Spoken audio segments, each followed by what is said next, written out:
تو عورتوں کا نیکی کار بھی اور مردوں کا اقتصادی جدوجہد کار بھی ہے، تو یہ ڈنڈی ماری ہے۔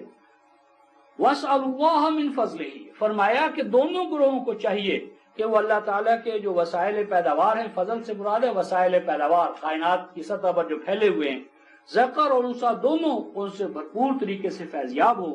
ان اللہ کان بکل شیء علیما، اللہ تمہیں یہ حکم اس لیے دے رہا ہے،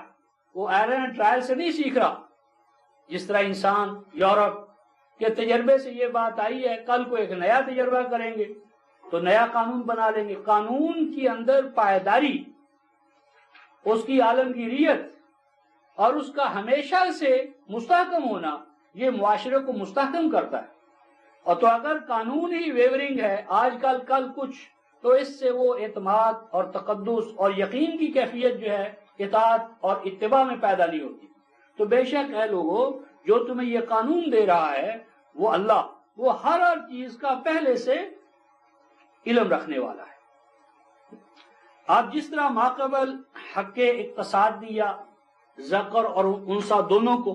تو اب اسی حوالے سے ارشاد فرمایا جا رہا ہے وَلِكُلٍّ جَعَلْنَا مَوَالِيَ مِمَّا تَرَكَ الْوَالِدَانِ وَالْأَقْرَبُونَ، اب ذکر اور انثیٰ دونوں مالک ہیں اپنی اپنی کمائی کے،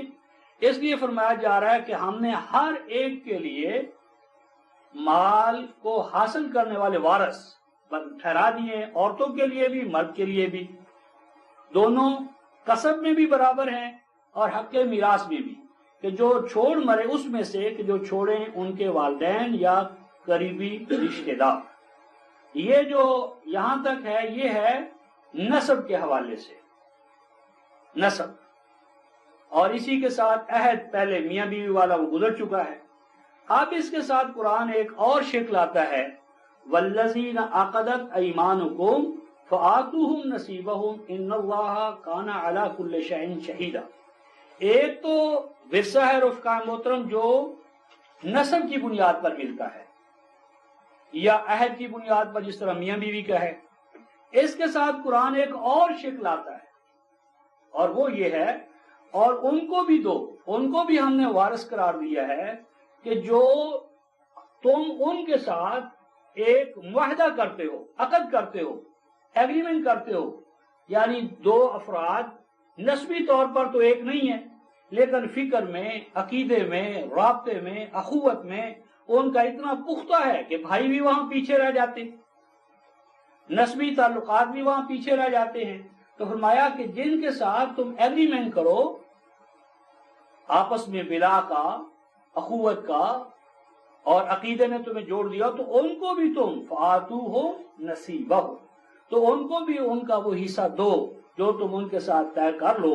ان اللہ کان علی کل شیء شہیدا، بے شک اللہ ہر معاملے کا براہ راست نگران۔ تو وہ یہ جانتا ہے کہ نہ صرف انسان کی نسب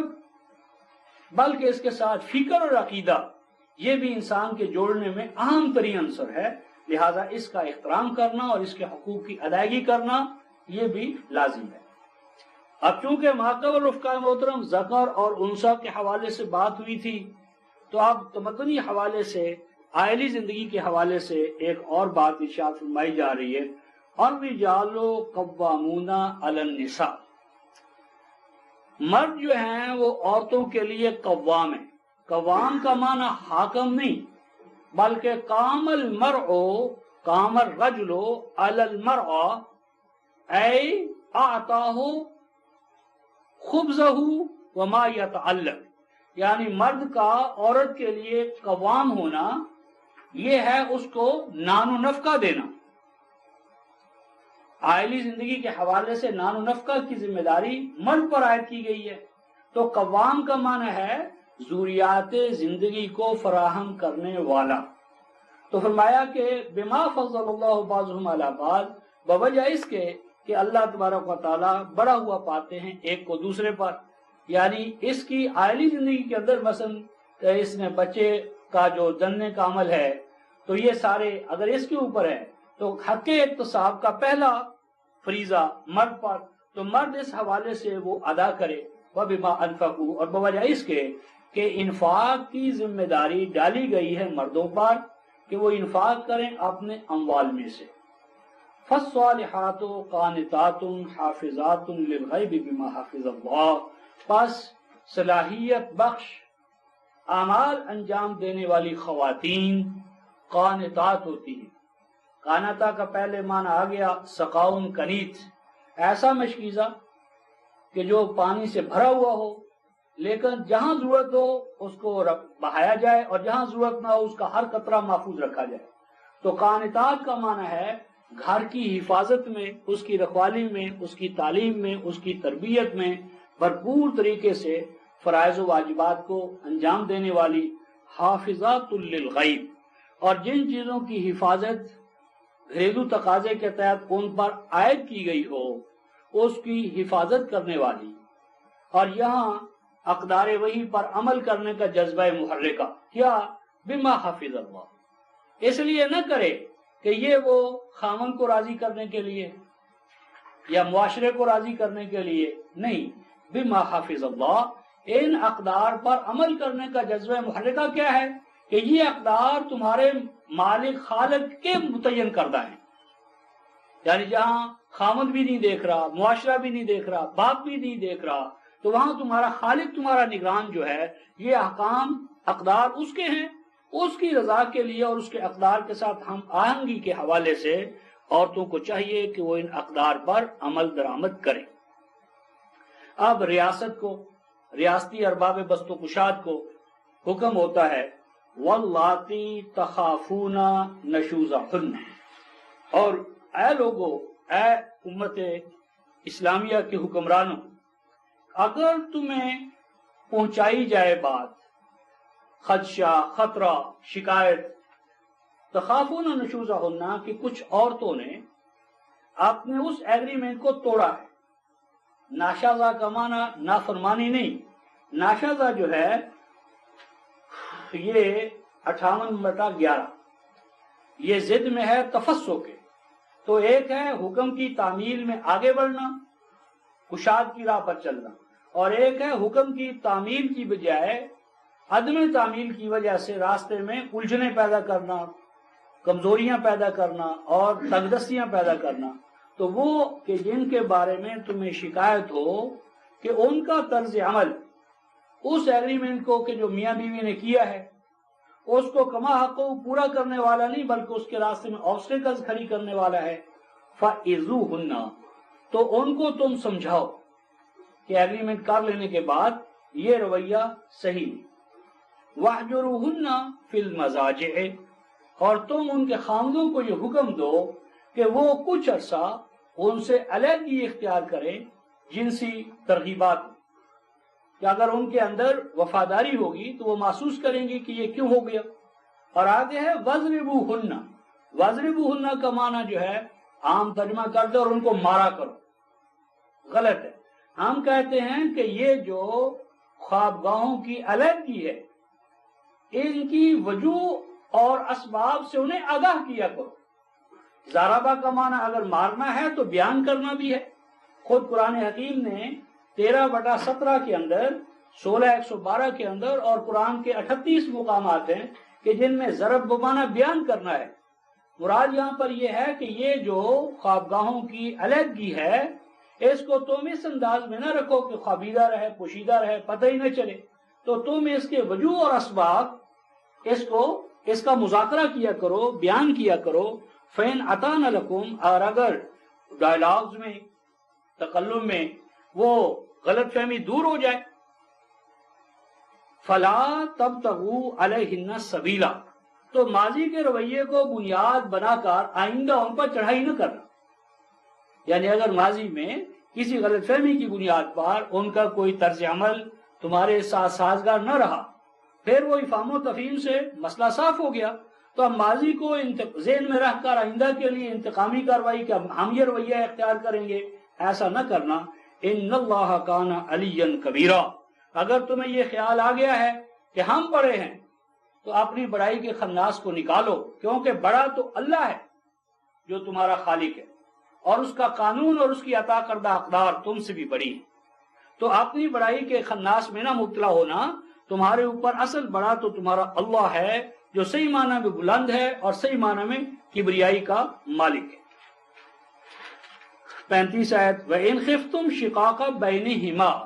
اور اے ارباب بسط و کشاد اگر تم محسوس کرو کہ ان کے مابین اپنی سطح پر یہ معاملہ حل نہیں ہو رہا بلکہ یہ پھٹن اور شگاف پھیلتا چلا جا رہا ہے، پھر کیا کرو؟ فَبَعْثُوا حَكَمًا مِّنْ أَهْلِهِ وَحَكَمًا مِّنْ أَهْلِهَا، جو میں نے پہلے بقرہ میں عرض کیا تھا کہ یہ نکاح و طلاق صرف دو افراد کا معاملہ نہیں ہے،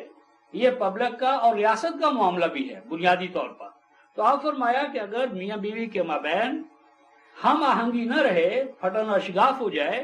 تو اس کو پورا کس طرح کرو؟ یہ نہیں طلاق طلاق طلاق کہہ کر بس، یہ کرو فَبَعْثُوا حَكَمًا مِّنْ أَهْلِهِ وَحَكَمًا مِّنْ أَهْلِهَا، تو بھیجا کرو حکم خامن کی جانب سے اور زوجہ کی جانب سے، اور یہاں ان کو حکم کا ہے، حکم تبھی ہوں گے جب ان کے پاس حکمرانی ہوگی، حق حکمرانی، اور حق حکمرانی ہوگا جب وہ حکومت کی طرف سے مقرر کیے جائیں گے، یعنی اس میں حکومت انوالو ہے۔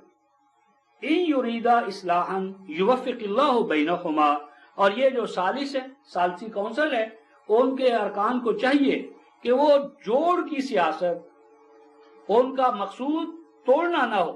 جدا کرنا نہ ہو، غلط فہمیاں دور کرنا ہو۔ اگر وہ اس ارادے سے آئیں گے یوفق اللہ بینہما، تو ان کے لیے ہم آہنگی کے راستے کھلتے چلے جائیں گے۔ ان اللہ کان علیما خبیرا، بے شک جو حکم یہ تمہیں دے رہا ہے وہ صحیح معنی میں علیم اور صحیح معنی میں اندر کی جو پوشیدہ باتیں ہیں ان کا بھی براہ راست علم رکھنے والا ہے۔ اب جس طرح رفقائے محترم سورہ النساء کا آغاز ہوا تھا تقوی سے، اقدار وحی کے ساتھ ہم آہنگی اور وہ رشتے جو نسب اور عقیدے سے پیدا ہوتے ہیں ان سب کو پروان چڑھانا۔ اب اس ضمن میں آیت 36 میں ان تقوی اور ان اقدار وحی کا راس العقیدہ جو ہے یا بنیاد اور اساس جو ہے اس کا حکم یوں ہوتا ہے کہ وَعْبُدُ اللَّهَ، کہ حق حکمرانی صرف اللہ کو ہے، تمہارا صرف ایک حاکم ہے اور وہ اللہ، تم صرف ایک اللہ کے محکوم ہو، نہ اس معنی میں نبی کے، نہ ولی کے، نہ کسی شیخ یا مرشد کے، اور اللہ کا حکمرانی 615 اور 16 کی روح سے اس کی کتاب کے پاس ہے، پاس کتاب الہی کو حاکم اور باقی ہر چیز کو محکوم۔ وَلَا تُشْرِكُوا بِهِ شَيْئًا، اور اللہ کے اس عطا کردہ حکم نامے کے اندر کسی کو بھی شریک نہ کرو، نہ کسی زندہ کو، نہ مردہ کو، نہ نبی کو، نہ ولی کو۔ اصل حق حکمرانی اللہ کو ہے اور اس کا مظہر نمائندہ اس کی کتاب ہے۔ وَبِالْوَالِدَيْنِ احسانا، اور جو بڑھاپے کی وجہ سے والدین میں کمی آئے اس کمی کو پورا کرو تاکہ ان کا حسن جو ہے وہ اپنے مقام پر برقرار رہے۔ وَبِذِي الْقُرْبَى، اور جو تمہارے قریب ہوں فکر میں، عقیدے میں، رابطے میں، ان کے حسن و جمال کو بھی پورا کرو۔ اور وہ جو افراد تنہا رہ گئے، کٹ گئے، یتامہ، ان کے حسن و جمال کو پورا کرو۔ والمساکین، اور جن کا چلتا ہوا کاروبار رک گیا ان کے حسن و جمال کو برقرار رکھو۔ والجار ذی القربى، اور وہ پڑوسی، جار پڑوسی کو کہتے ہیں، اور جار اصل میں وہ ہے جس کے لیے انسان اپنے آپ کو پناہ میں محسوس کرے، پڑوس اصل میں پناہ گاہ ہے۔ تو تمہارا وہ پڑوسی جو تم سے قریب تر ہو، قریب ترین پڑوسی۔ والجار الجنب، اور وہ پڑوسی جو ذرا فاصلے پر ہے یا باہر سے آنے والا، یعنی ایک مستقل طور پر جو تمہارے پاس رہ رہا ہے اور ایک عارضی طور پر مرکز سے تمہارے پاس آ گیا تمہارے پڑوس میں، تمہاری حفاظت میں۔ اور اسی طرح والصاحب بالجنب، تمہارا کلاس میں ساتھی، تمہارا کمرے کا ساتھی،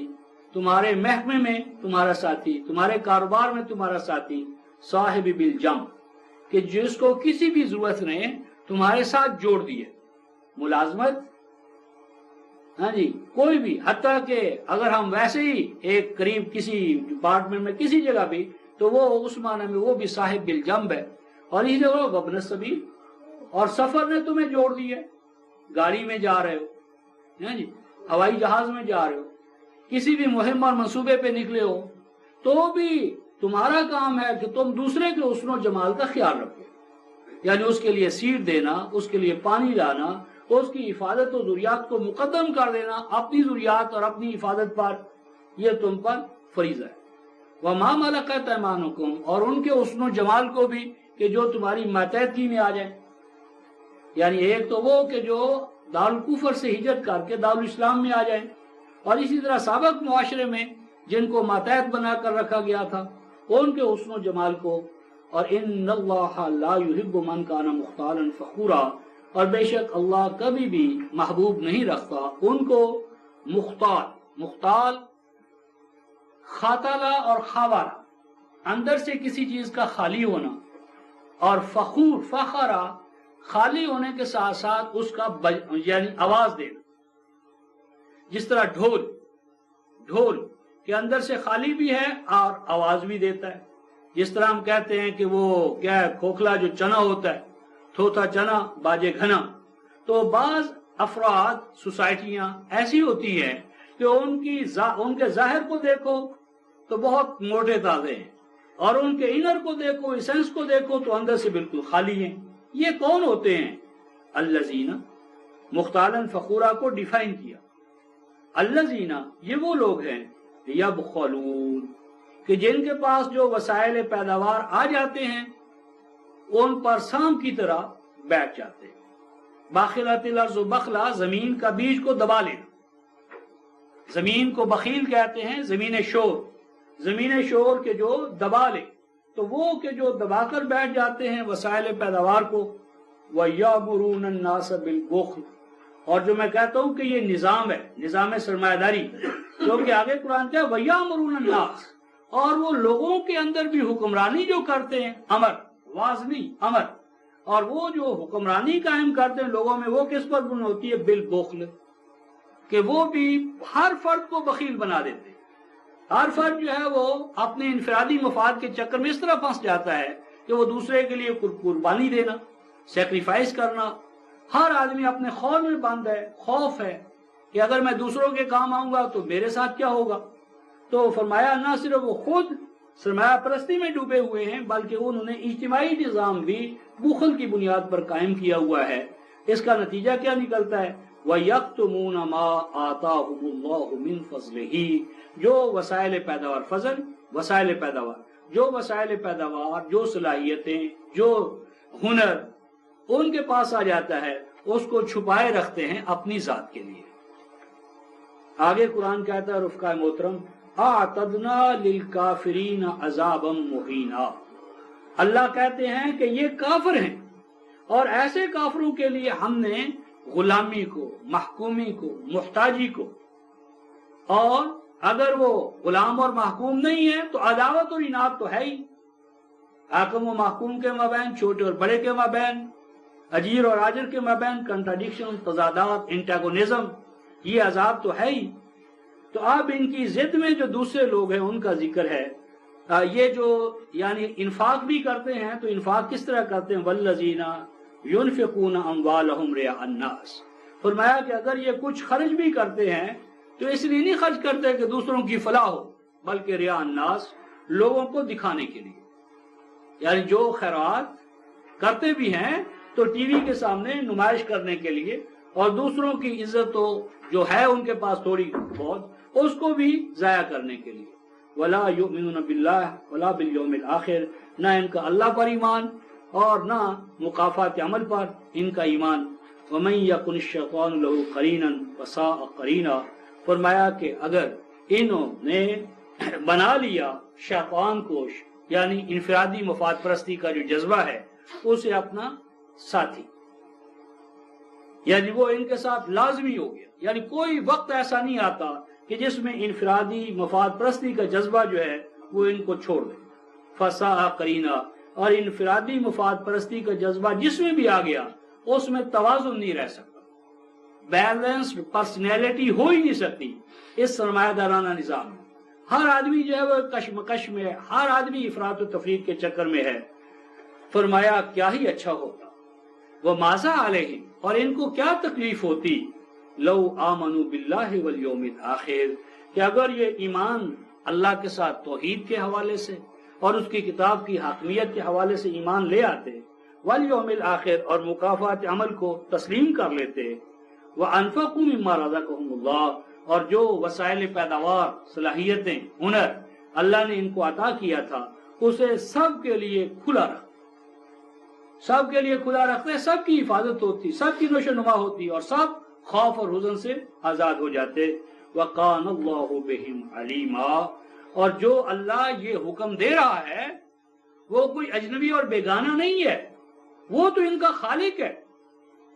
وہ خالق جانتا ہے کہ ان کی نیچر کیا ہے، اس کے تقاضے کیا ہیں، اور وہ تقاضے بہتر طور پر کیسے پیدا ہوں گے۔ کیوں؟ ان اللہ لا یظلم مثقال ذرہ، اللہ یعنی کوئی مشین مین جو ہوتا ہے، کیا وہ اپنی مشین پر جبر کر سکتا ہے، ظلم کر سکتا ہے؟ کیونکہ اگر وہ مشین مین ہے تو وہ ایک ایک پرزے سے، کل سے اور اس کے اندر اور باہر سے واقف ہوتا ہے۔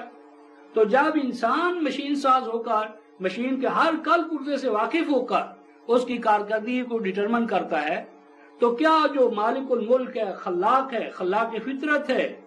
وہ جو احکام دے گا اس میں کوئی دوسری بات ہوگی؟ ان اللہ لا یظلم مثقال ذرہ، تیرا رب بے شک اللہ نہیں ظلم کرتا، کوئی غلط بات، غلط حکم دیتا، مثقال ذرہ، ذرہ برابر ناممکن ہے۔ بلکہ اس کا تو قانون یہ ہے وَإِن تَكُ حَسَنَةٌ يُضَاعِفْهَا، وہ تو چھوٹے سے معمولی سے حسن کو اور بڑھاتا چلا جاتا ہے، حسین کو حسین تر کرتا چلا جاتا ہے۔ خود انسان اپنے آپ کو دیکھے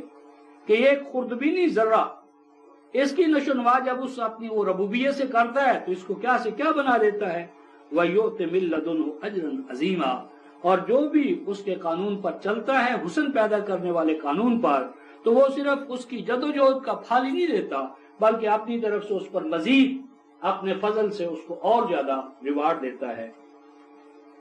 فرمایا فَكَيْفَ إِذَا جِئْنَا مِن كُلِّ أُمَّةٍ بِشَهِيدٍ، فرمایا وہ دور کیا دور ہوگا، فَكَيْفَ یعنی آخر کار انسان ایرر اینڈ ٹرائل سے اس نظام ربوبیت کی طرف آ کر رہے گا۔ اور اے رسول، آج جو ان یہود نے، نصارہ نے اور قبائل نے عداوت و اناد کی وجہ سے یہ سرمایہ دار نظام پر عداوت اور اناد پیدا کر دیا، یہ بھی گزر جائے گا۔ فَكَيْفَ وہ کیا دور ہوگا، کیا حالت ہوگی، اِذْ جِئْنَا مِن كُلِّ أُمَّةٍ بِشَهِيدٍ، کہ جب ہر گروہ سے ہم اپنے اس نظام کے گواہ، اس کے حقائق کو بیان کرنے والے، اس کے فضائل کو بیان کرنے والے کھڑے کریں گے۔ وَجِئْنَا بِكَ عَلَىٰ هَٰؤُلَاءِ شَهِيدًا، اور آپ مرکز ملت ہونے کے ناطے سے ان سب کے اوپر گواہ ٹھہریں گے۔ تو اس دور میں نظام ربوبیت کا قیام ہوگا اور ہر فرد جو ہے وہ نظام ربوبیت کی اسٹیبلشمنٹ کے لیے اپنے آپ کو وقف کر دے گا۔ یومئذ یود الذین کفروا وعصوا الرسول لو تسوی بهم الارض، اور فرمایا کہ وہ دن وہ ہوگا کہ جس دن جنہوں نے اس نظام کا انکار کیا ہوگا اور رسول کی نافرمانی پر جنہوں نے کمر بستگی جو ہے اختیار کی ہوگی، اس دن وہ یہ چاہیں گے لو تسوی بهم الارض، اے کاش کہ انہیں زمین اپنے اندر سنبھالے، کاش کہ وہ چھپ جائیں، کاش کہ ان کو کہیں پناہ مل جائے، لیکن ولا یکتمون اللہ حدیثا، اللہ کے قانون مکافات عمل سے وہ اپنی کوئی حرکت بچا نہیں سکیں گے۔ وہ لاکھ بچنے کی کوشش کریں لیکن آخر کار ہم انہیں پکڑ لیں گے۔ 21/13-14 میں ارشاد فرمایا ہے کہ وہ گھوڑوں کو ایڑیاں لگائیں گے کہ بھاگ جائیں محاسبے سے، لیکن ان کو پکڑا جائے گا اور ان کو کہا جائے گا لوٹ آؤ اور چلو تم ان عشرت گاہوں کی طرف، محلات کی طرف کہ جو تم سمجھتے تھے کہ وہ تمہاری حفاظت کریں گے، لیکن وہاں حفاظت نہیں ہو سکے گی۔ ہمارا قانون مکافات عمل بھی تمہیں پکڑے گا اور جماعت مومنین بھی تمہیں پکڑ کر رہے گی۔ اب یہ جو مقام ہے کہ مجرموں کا محاسبہ ہو اور جماعت مومنین نظام ربوبیت اور نظام شہادت عالمینی اس کو قائم کرنے کی اہل ہو جائے، اس کے لیے رفقائے محترم کوئی ہنگامی بات نہیں ہو سکتی، ہنگاموں سے قوموں کی تربیت نہیں ہوتی، اس کے لیے ایک نظام چاہیے، اس کے لیے نظام چاہیے، تربیتی کورس چاہیے، تربیتی ادارہ چاہیے جہاں افراد سازی کا یہ سارا نظام چلے۔ اور وہ جو افراد سازی کا نظام ہے اس کو قرآن حکیم نے 10